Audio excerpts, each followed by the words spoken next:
ఒక్కసారి కొమ్మూరి గోల్డ్ కి కాల్ చేయండి. తాకట్లో ఉన్న మీ బంగారాన్ని విడిపించి మార్కెట్ ప్రైస్ కి వాళ్ళు కొనుక్కుని మిగతా డబ్బులు మీకు ఇచ్చేస్తారు. అక్షయ తృతీయ ఏప్రిల్ 19 ఆదివారం నాడు చేసుకోవాలా, ఏప్రిల్ 20వ తారీఖు సోమవారం చేసుకోవాలా?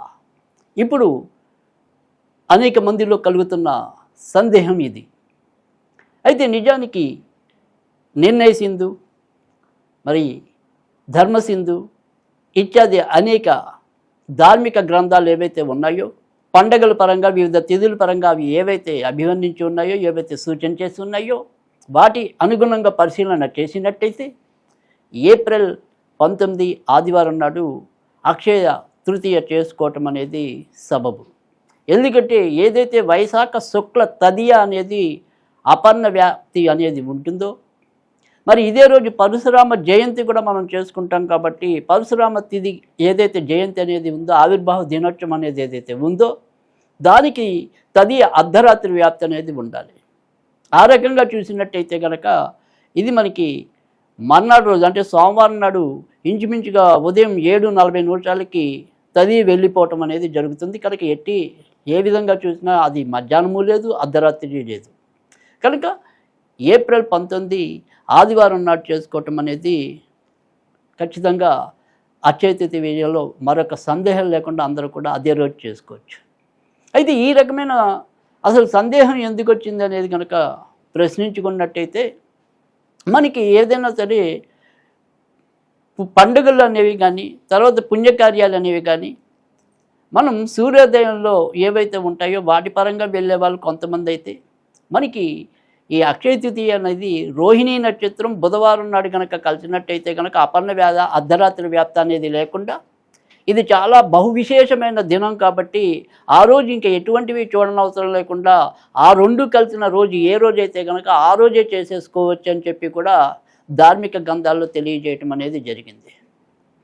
అయితే సోమవారం నాడు రోహిణీ నక్షత్రం అనేది ఉంటుంది కనుక కొంతమంది బుధవారం లేకపోయినప్పటికీ కూడా రోహిణీ నక్షత్రం అనేది విశేషం కనుక ఆ రకంగా కొంతమంది 20వ తారీఖు అన్నట్టుగా తీర్మానించారు. కానీ ఏదైనప్పటికీ కూడా మనం ఈరోజు అంటే ఇది త్రేతాయుగంలో ఉగాదిగా ఈ అక్షయ తృతీయను చేసుకోవటం అనేది ఉంది. అలాగే ఇదే రోజు పరశురామ జయంతి చేసుకోవటం అనేది కూడా ఉంటుంది.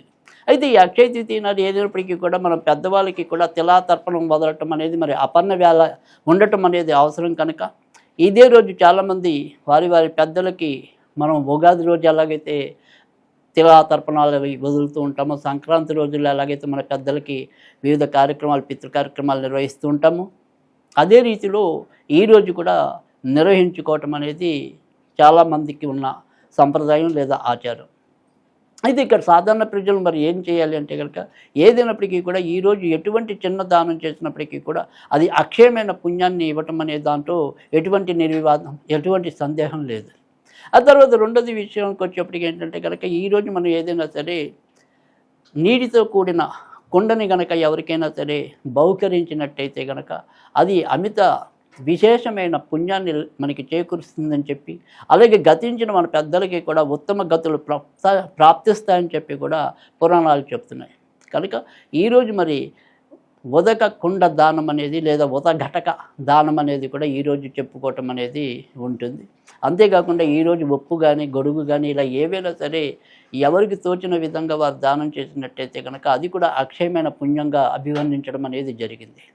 ఇక సాధారణంగా ఈరోజు మనకి ఎక్కడా కూడా ఏ పురాణాల్లో కానీ ఏ శాస్త్రాల్లో కానీ ఈరోజు బంగారం కొనాలనేది లేదు. అయినప్పటికీ కూడా ఈరోజు ఒకవేళ మనం బంగారం కొంటే అది కూడా అక్షయమే, మన ఇళ్లలో బంగారు సంపదలు నెలకొంటుంది అని చెప్పి ఒక రకమైన భావనతో ఆ రకంగా చాలామంది దీన్ని ప్రచార వ్యాప్తి కలిగించినప్పటికీ కూడా నిజానికి మనం బంగారం కొనుగోలు కన్నా కూడా చేతనైన ఏదైనా సరే దానం చేసినట్టయితే కనుక మరింత పుణ్యాన్ని అది మనకి చేకూర్చి పెడుతుందని చెప్పడంలో కూడా సందేహం లేదు. కనుక ఈరోజు ఎవరి శక్తానుసారం వారు ఏదైనప్పటికీ కూడా ఇలా వివిధ దానాలు చేసినట్టయితే కనుక అది ఉత్తమ ఫలితాలు ఇవ్వటం అనేది కూడా ఉంటుంది.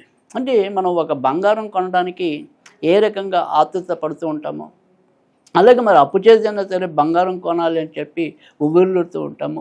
అదే రకంగా సరే మనం ఒక 50,000, 10,000, 25,000 ఎంతో కొంత మనం బంగారం కొందాము అనుకుందాం.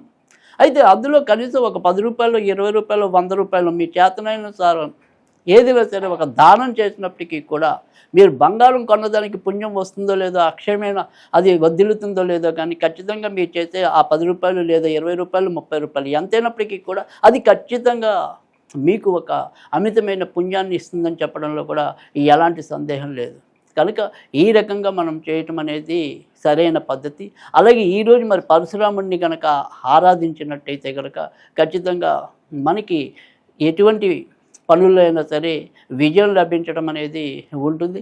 ఆయనలో ఉండే ఏదైతే మన కాంపిటేటివ్ స్పిరిట్ అనేది ఏదైతే ఉంటుందో అది మనలో ఉండే ఆ కాంపిటేటివ్ స్పిరిట్ అనేది కూడా అభివృద్ధి చెందటం అనేది ఉంటుంది. కనుక ఈరోజు శక్తానుసారం పరశురాముడికి ఆయనకి ఏదైనా సరే తిల తర్పణం వదలటం అనేది, ఉండగలిగే వాళ్ళు ఎవరైనా సరే ఈరోజు ఉపవాసం ఉండగలిగటం అనేది కూడా ఏకభోక్తం అనేది కూడా చాలా అవసరం. ఆ రకంగా చేసినట్టయితే కనుక ఖచ్చితంగా మంచి ఫలితాలు ఉంటాయని చెప్పడంలో కూడా సందేహం లేదు. కనుక ఆ రకంగా ఈరోజు మనం అందరం కూడా అక్షయ తృతీయని చక్కగా చేసుకుందాం, చక్కటి పుణ్యాన్ని అందరం కూడా సంపాదించుకుందాం.